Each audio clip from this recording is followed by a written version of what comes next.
Hi friends, வணக்கம். Welcome back to our channel Ardo Tech Tamil. இன்றைக்கி வீடியோவில் பார்த்தீங்கன்னா ஒரு கோத்ரேஜ் சிங்கிள் டோர் ஃப்ரிட்ஜுங்க. கூலிங் கம்ப்ளைண்ட்னு சொல்லி கஸ்டமர் கூப்பிட்டுருந்தாங்க. ஃப்ரிட்ஜ் ரன் ஆகிட்டு இருக்குது, பட் கூலிங் வரலன்னாங்க.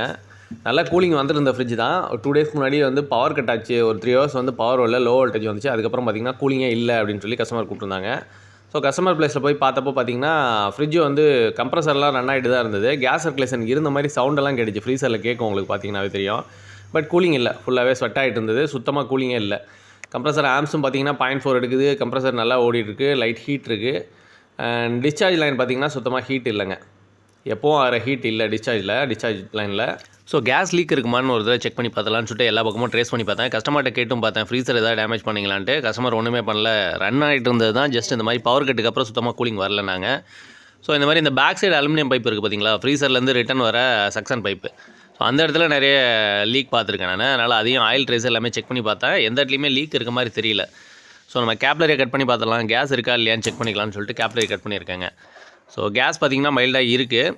கேஸ் பொறுமையாக தான் வந்துட்டுருக்கு. இது R600 ரெஃப்ரிஜரண்ட்டோட குவான்டிட்டி இதில் அதிகமாக கம்மியாக தான் இருக்கும் 600 பொறுத்தளவு. அதனால் பெரிய லெவலில் ப்ரெஷராக கேஸ் எஜெக்ட் ஆகாது. இதில் எதிர்பார்த்ததோட கம்மியாக இருக்க மாதிரி தான் எனக்கு ஒரு டவுட்டு. பட் லீக்கேஜ் இருக்க மாதிரியும் எனக்கு தெரியலை. ஸோ ட்ரையரை மாற்றி கேஸ் சார்ஜ் பண்ணி கொடுத்தலாங்கிற ஒரு முடிவுக்கு வந்தாச்சுங்க. இது கிட்டத்தட்ட 40 மினிட்ஸ் யோசிச்சு அதுக்கப்புறம் தான் டிசைட் பண்ணேன்.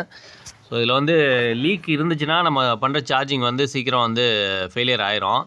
அதனால் ஒரு தடவை 2 தடவை யோசிச்சுட்டு செக் பண்ணிட்டு தான் கஸ்டமர்கிட்ட சொன்னேன். இந்த மாதிரி கேஸ் சார்ஜிங் பண்ணி கொடுக்குறேன், 3 மாதம் வாரண்டியில் கொடுக்குறேன்னு சொல்லிட்டு. அதுக்கப்புறம் தான் ட்ரையரை கட் பண்ணி எடுத்தேன். ஸோ டிஸ்சார்ஜ் லைன்லேயும் கட் பண்ணிட்டேன். இதில் கேஸ் லீக் ஆகிறதுக்கு எந்த பக்கமே பாசிபிள் இல்லாத மாதிரி தான் இருந்துச்சு. எங்கேயுமே ஆயில் ட்ரேஸ் இல்லை, எந்த இடத்துலையுமே கட்டான மாதிரி வாய்ப்பும் தெரியல. அதனால் கம்ப்ளீட்டாக கேஸ் சார்ஜிங் பண்ணி கொடுத்துடலாம் அப்படின்னு சொல்லிட்டு இப்போ சர்வீஸ் போட்டையும் ரிமூவ் பண்ணிகிட்ருக்கேன். ஸோ இந்த இடத்துல சர்வீஸ் வால்வு செட் பண்ண போகிறோம் கம்ப்ரஸரில். வீடியோட லென்த் அதிகமாக இருக்கிறதுனால எப்பவும் போல் நிறைய கிளிப்ஸ் ஃபாஸ்ட் ஃபார்வர்டில் தான் இருக்கும். நெக்ஸ்ட் சர்வீஸ் வால்வ் செட் பண்ண போகிறோம். சர்வீஸ் வால்வும் 1/4 இன்ச்சு, உள்ளே வர பைப்பும் கம்ப்ரஸரில் வர பைப்பும் 1/4 இன்ச்சு. அதனால் ஸ்விட்சிங் டூல் வச்சு ஸ்விட்ச் பண்ணிகிட்ருக்கோம். ஸோ எக்ஸ்பேண்ட் பண்ணிகிட்ருக்கோம், பெருசாகிட்டு இருக்கோம் 1/4 இன்ச்சுக்கு. அடுத்து பார்த்திங்கன்னா அந்த 1/4 இன்ச்சு பின் வால்வு நம்ம செட் பண்ண போகிறோம். உள்ளே இருக்க பின் NRV கழட்ட போகிறோம்.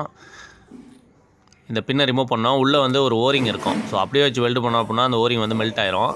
ஸோ அதனால் உள்ளே இருக்க பின்னை ரிமூவ் பண்ணிவிட்டு வால்வு மட்டும் வெல்டிங் பண்ண போகிறோம். ஸோ வெல்டிங் பண்ணுறதுக்கு முன்னாடி எம்ரி சீட் போட்டு கண்டிப்பாக க்ளீன் பண்ணிக்கணும். க்ளீன் பண்ணால் தான் சீக்கிரமாக அந்த வெல்டிங் ராடு பிடிக்கும்.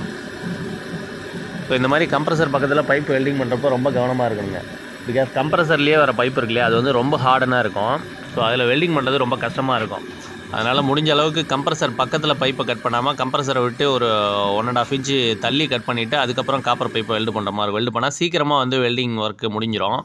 ஸோ கம்ப்ரஸரை ஒட்டி இருக்க பைப்பு ரொம்ப ஹார்டனாக இருக்கும். அந்த இடத்துல வெல்டிங் பண்ணுறது ரொம்ப கஷ்டமாக இருக்கும். பின்வாலை செட் பண்ணியாச்சு. நெக்ஸ்ட் பார்த்திங்கன்னா கண்டென்சர் காயிலோட அவுட்டில் நம்ம ட்ரையரை வெல்டிங் பண்ண போகிறோம். அதனால் எம்ரி செட் போட்டு க்ளீன் பண்ணிகிட்ருக்கேன். அண்ட் இப்போ நம்ம க்ளீன் பண்ணுற பைப் பார்த்திங்கன்னா ஸ்டீல் பைப்புங்க. வெல்டிங் பண்ணுறதுக்கு முன்னாடி ஒரு தடவை கம்ப்ரஸர் ரன் பண்ணி உள்ளே ஆயில் ட்ரேஸ் எதாவது இருக்கான்னு சொல்லிட்டு ஃப்ளஷிங் பண்ணிட்டுருக்கேன். ஸோ கண்டென்சரில் ஆயில் ஏறி இருக்கிறதுக்கு வாய்ப்பு இருக்குது. அதனால் ஃபுல்லாக ஃப்ளஷிங் பண்ணி எடுத்துகிட்ருக்கேன். சுத்தமாக ஏர் மட்டும்தான் வருது, ஆயில் எதுவும் வரல. நெக்ஸ்ட் ஃபில்டர் ட்ரையரை வச்சு வெல்டிங் பண்ணிட்டுருக்கேங்க. ஸோ இது ஸ்டீல் டு காப்பர் பண்ணுறப்ப ஃப்ளக்ஸ் பவுடர் யூஸ் பண்ணி ஆகணும். இல்லைனா ஸ்டீலில் இந்த வெல்டிங் ராடு பிடிக்காது. ஸோ அதனால் ஃப்ளக்ஸ் பவுடர் கண்டிப்பாக யூஸ் பண்ணால் தான் கரெக்டாக இருக்கும். அதே மாதிரி நல்லா ஹீட் பண்ணிவிட்டு பண்ணால் தான் ப்ராப்பராக பண்ண முடியும். ஸோ இதில் மெஜாரிட்டி நான் பார்த்தது பார்த்திங்கன்னா நிறைய இடத்துல இந்த இடத்துல தான் லீக் அதிகமாக வருங்க.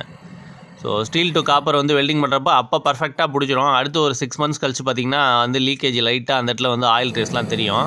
ஸோ அந்த மாதிரி நிறைய கம்ப்ளைண்ட் அட்டன் பண்ணியிருக்கேன். அதனால் வெல்டிங் பண்ணுறப்போ முடிஞ்ச அளவுக்கு ஃபுல் ஹீட்டு கொடுத்து நல்லா ஃப்ளக்ஸ் பவுடர் நல்லா பிடிக்கிற மாதிரி பண்ணி தான் வெல்டிங் பண்ணோம். அண்ட் அடுத்து கேப்லரி சைடு வெல்டிங் பண்ணியிருக்கோம். ஸோ இந்த இடத்துல ஃப்ளக்ஸ் பவுடர் தேவையில்லை, கண்டிப்பாக வேணுங்கிற அவசியம் கிடையாது. ஹீட் பண்ணி வெல்டிங் ராடை பிடிச்சாவே ஈஸியாக ஜாயிண்ட் ஆயிரும். அடுத்து ஃபில்டர் ட்ரையரும் வெல்டிங் பண்ணி முடிச்சாச்சு. ஆல்மோஸ்ட் வெல்டிங் ஒர்க் ஃபுல்லாகவே முடிஞ்சுங்க. நெக்ஸ்ட் வேக்யூமை ஸ்டார்ட் பண்ண வேண்டியதான். ஸோ வேக்யூம் பம்ப் செட்டப்லாம் போட்டேன். பின் வால்வு ஹோஸை கனெக்ட் பண்ணிவிட்டு ப்ரெஷர் கேஜை கனெக்ட் பண்ணியாச்சு. வேக்யூம் பம்பையும் ஆன் பண்ணியாச்சுங்க. ஆன் பண்ணி வால்வு ரிலீஸ் பண்ணிட்டேன். உள்ளே இருக்க அன்வான்ட் ஏர் மாய்ச்சர் எல்லாத்தையுமே இப்போ தான் வேக்யூம் பம்ப் மூலிமா எடுக்க போகிறோம். வேக்யூம் போகிறப்ப நான் எப்போதுமே ரொம்ப லாங் டைம் எடுத்துக்குவேங்க. மினிமம் பார்த்திங்கன்னா ஒரு 15 மினிட்ஸு சவுண்டு மாறுற வரைக்குமாவது அட்லீஸ்ட் வச்சுருக்க மாதிரி இருக்கும். ஸோ அதுக்கப்புறமும் கொஞ்சம் எவ்வளோக்கு எவ்வளோ கொஞ்சம் லாங் டைம் வேக்யூம் போகிறோமோ அந்தளவுக்கு ரிசல்ட் நல்லாயிருக்கும். ஸோ உள்ளே இருக்க மாய்ச்சர் எல்லாமே ஈஸியாக எடுக்கிறதுக்கு நல்லா யூஸ்ஃபுல்லாக இருக்கும். அதனால் எவ்வளோ லாங் டைம் வேக்யூம் போகிறோமோ அந்தளவுக்கு ஒர்த்தாக இருக்கும். ஸோ ஸோ வேக்யூம் வந்து முடிஞ்சிச்சு, நெகட்டிவில் போயிடுச்சு, 30 இன்ச்சஸ் ஆஃப் எஜ்ஜுக்கு வந்துருச்சு. அடுத்து வந்து நம்ம ஹோல்டிங் பண்ணி வைக்க போகிறோம். ஹோல்ட் பண்ணி அடுத்து பார்த்திங்கன்னா ஒரு 20 மினிட்ஸ் வெயிட் பண்ண போகிறோம். ஸோ வெயிட் பண்ணிட்டு திரும்ப 0க்கு மூவ் ஆகுதான்னு பார்க்க போகிறோம். மூவ் ஆகலை அப்படின்னா வந்து நம்ம வெல்டிங் பண்ணது கரெக்டாக இருக்குது, லீக்கேஜ் அந்தளவுக்கு இல்லை அப்படிங்கிறத ஓரளவு ஐடென்டிஃபை பண்ணிடலாம். ஸோ அதனால் வந்து நான் எப்போதுமே வந்து வேக்யூம் போட்டு ஒரு 20 to half an hour வந்து வெயிட் பண்ணுவேன். ஸோ அது மாதிரி தான் வெயிட் பண்ணிகிட்ருக்கேன். இப்போ 0க்கு இன்னும் மூவ் ஆகலை, 30 இன்ச்சஸ் ஆஃப் எஜ்ஜில் அப்படியே நம்ம எப்படி ஹோல்டு பண்ணி வச்சோமோ அதே ரேஞ்சிலே தான் இருக்குது. ஸோ பார்த்திங்கன்னா தெரியும், கிட்டத்தட்ட ஒரு 30 மினிட்ஸ் ஆகிடுச்சுங்க. ஸோ நம்ம எப்படி ஹோல்டு பண்ணி வச்சோமோ அதே ஸ்டேஜில் தான் இருக்குது. அதனால் வந்து லீக்கேஜுக்கு வாய்ப்பு கம்மி தான். நெக்ஸ்ட் வந்து எப்போதுமே நான் அந்த கேஸ் சார்ஜ் பண்ணிவிட்டு ஒவ்வொரு வெல்டிங் ஜாயின்லையுமே வந்து ஃபோம் வச்சு பார்ப்பேன். ஸோ அடுத்து வந்து கேஸ் சார்ஜ் பண்ணிட்டு ரன் பண்ணுறப்போ ஃபோம் வச்சு பார்ப்பேன். மேபி லீக் இருந்ததுன்னா சின்ன சின்ன பபுள்ஸ் வரதுக்கு வாய்ப்பு இருக்குது. அதனால் இப்போ நம்ம கேஸ் சார்ஜ் பண்ணுறது பார்த்திங்கன்னா R600 ரெஃப்ரிஜரண்ட்டு. கோத்ரேஜில் பார்த்திங்கன்னா பிளண்டட் கேஸ் போடுவாங்க, பட் நம்ம வந்து R600 கேஸாங்க ஏற்ற போகிறோம். ஸோ பஜ்ஜிங் பண்ணியாச்சு, டியூப்பில் இருக்க அன்வான்ட் ஏர்லாம் எடுத்தாச்சுங்க. நெக்ஸ்ட் வந்து கேஸ் சார்ஜிங் பண்ண போகிறோம். ஃப்ரிட்ஜை ஆன் பண்ணாமல் ஆஃப் கண்டிஷனில் இருக்கப்போ கொஞ்சம் வந்து சார்ஜ் பண்ண போகிறோம். வால்வு இப்போ தான் ரிலீஸ் பண்ணுறேன். அண்ட் இதோட குவான்டிட்டி பார்த்திங்கன்னா ரொம்ப லோ குவான்டிட்டிங்க. ஒரு 40 கிராம்ஸ் 35 கிராம்ஸ் தான் வரும். ஸோ நான் ஸ்டிக்கரை வந்து காட்டல, ஸ்டிக்கர் இதில் இல்லை. ஸோ அதனால் வந்து நம்ம அப்ராக்சிமேட்டாக ப்ரெஷர் பேஸ் பண்ணி தான் கேஸ் சார்ஜிங் பண்ண போகிறோம். ஸோ அது இல்லாமல் எனக்கு வந்து இந்த 600 இந்த மாதிரி லெஸ் குவான்டிட்டி ரெஃப்ரிஜரண்ட் சார்ஜ் பண்ணுறப்ப வெயிட்டை பேஸ் பண்ணி ஏற்றினோம்னா எனக்கு ஃபெயிலியர் ஆகிருக்குங்க நிறைய வாட்டி. பிகாஸ் 30 to 35 கிராம்ஸ் தான் நம்ம வச்சுருக்க வெயிட் மிஷின் வந்து அந்தளவுக்கு அவ்வளோ ப்ராப்பராக வந்து வெயிட்டேஜ் காட்டலை. ஸோ அதனால் இதை வந்து ப்ரெஷர் பேஸ் பண்ணி தான் நான் சார்ஜ் பண்ணிகிட்ருக்கேன். ஸோ 0 to 1 PSI இருந்துச்சுன்னா போதும். R600 ரெஃப்ரிஜரண்ட் பொறுத்தளவுக்கு 0 PSI வச்சாவே கரெக்டாக இருக்கும். அதிகபட்சம் 0 to 1 PSI வந்து சக்ஷன் ப்ரெஷர் வைக்கலாம். ஸோ இப்போ வந்து நம்ம ஸ்டாண்டிங்கில் ஏற்றிட்டு அடுத்து வந்து கம்ப்ரஸரை ஆன் பண்ணியிருக்கோம். இப்போ பார்த்திங்கன்னா நெகட்டிவில் திரும்ப போயிட்டுருக்கு. அதே போல் இந்த கேஸ் சார்ஜிங் ப்ரொசீஜரும் கிட்டத்தட்ட ஒரு 15 மினிட்ஸாவது பண்ணுங்க. கொஞ்சமாக பொறுமையாக தான் கொஞ்சமாக தான் சார்ஜ் பண்ணோம். அப்போ தான் நம்ம எக்ஸாக்ட் ப்ரெஷரில் கரெக்டாக வைக்க முடியுங்க. ஸோ இதோட குவான்டிட்டி வந்து R600 எல்லாம் பொறுத்தளவுக்கு ரொம்ப லெஸ் குவான்டிட்டி தான் கேஸு. அதனால் வந்து ஓவராக திறந்து விட்டோம் அப்படின்னா ஓவர் சார்ஜிங் ஆகிரும். அதனால் கொஞ்சமாக கேஸ் வந்து லிக்விட் ஸ்டேட்டில் திறந்துட்டுருக்கேன். நான் அடுத்து கம்ப்ரஸர் ரொம்ப நேரம் ரன் பண்ண விட்டால் தான் நமக்கு எக்ஸாக்ட் ப்ரெஷர் எங்கே வந்து நிற்கிது அப்படிங்கிறது தெரியும். ஸோ அதனால் வந்து கொஞ்சமாக கேஸ் சார்ஜ் பண்ணி அடுத்து வந்து ப்ரெஷர் ஸ்டேபிள் ஆகுதா அப்படிங்கிறத பார்த்துட்ருக்கேன். ஃப்ரிட்ஜில் ப்ரெஷர் ஸ்டேபிள் ஆகுது என்னமோங்க, நமக்கு வந்து கஸ்டமர் பிளேஸில் வேலை பார்க்குறப்ப ப்ரெஷர் வந்து எக்கச்சக்கமாக ஏறிச்சுங்க. பிகாஸ் பேக்ரவுண்டில் சீரியல் ஓடிட்டுருக்கு, கஸ்டமர்கிட்ட நம்மளால் ஒன்றுமே பேச முடியல. வேலை பார்த்துட்டு அவங்க சீரியல் பார்த்துருக்காங்க. அந்த நாய்ஸு சவுண்டு மியூசிக் வந்து ரொம்ப ப்ரெஷர் ஏற்றி விட்ருச்சுங்க. ஆஃப்டர் 15 மினிட்ஸ்க்கு அப்புறம் பார்த்திங்கன்னா ஒரு ஸ்டாண்டர்டான ப்ரெஷர் 0ல் வந்து நிற்கிது, 0 to 1க்கு சென்டராக நிற்கிது. ஸோ கம்ப்ரஸர் வந்து நல்லா ரன் ஆகிட்டுருக்கு. அண்ட் உள்ளே வந்து கூலிங்கும் கரெக்டாக ஆகிட்டுருக்குங்க. நான் வந்து தெர்மோமீட்டரை செட் பண்ணியிருக்கேன். எல்லாரோட ஃபேமிலியிலையுமே இந்த மாதிரி சீரியல் அடிக்டடாக நிறைய பேர் இருப்பாங்க. தயவு செஞ்சு இனிமேல் கொஞ்சமாக அவாய்ட் பண்ணிக்க சொல்லுங்கள். பிகாஸ் இந்த மாதிரி சீரியல்ஸு, பேக்ரவுண்ட் மியூசிக், இந்த மாதிரி வீடியோ கிளிப்ஸ் பார்க்குறப்ப மன அழுத்தம் ரொம்ப அதிகமாகுங்க உண்மையாகவே. ஸோ சுகரு, ப்ரெஷரு வரத்துக்கு இதுவும் ஒரு காரணங்க. ஸோ நம்ம வேலையை பார்ப்போம். இப்போ பார்த்தீங்கன்னா ஃப்ரிட்ஜ் வந்து நல்லா கூலிங் ஆக ஆரம்பிச்சிச்சு. இது வந்து ஃப்ரீசர் டெம்பரேச்சர் -10க்கு மேலே போயிடுச்சுங்க. ஸோ ஃப்ரிட்ஜ் நல்லாவே கூலிங் ஆக ஆரம்பிச்சிருச்சு. பட் எனக்கு டவுட்டும் இருக்குங்க. பிகாஸ் லீக்கேஜ் எங்கேயுமே இல்லை, ட்ரேஸ் பண்ண முடியல. அதனால் வந்து நம்ம கேஸ் சார்ஜ் பண்ணி கொடுத்துட்டோம்.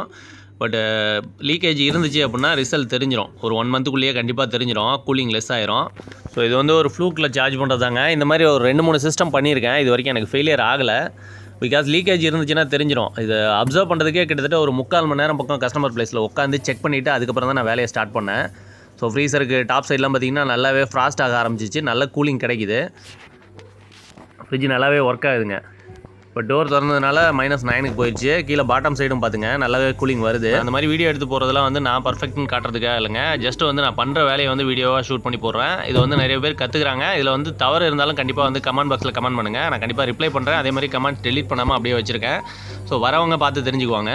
ஓகே ஃப்ரெண்ட்ஸ், இந்த வீடியோ உங்களுக்கு யூஸ்ஃபுல்லாக இருந்ததுன்னா வீடியோ லைக் பண்ணிட்டு மறக்காமல் சேனலை சப்ஸ்கிரைப் பண்ணி வச்சுங்க. அடுத்து ஒரு வீடியோவில் பார்ப்போம். தேங்க்யூ.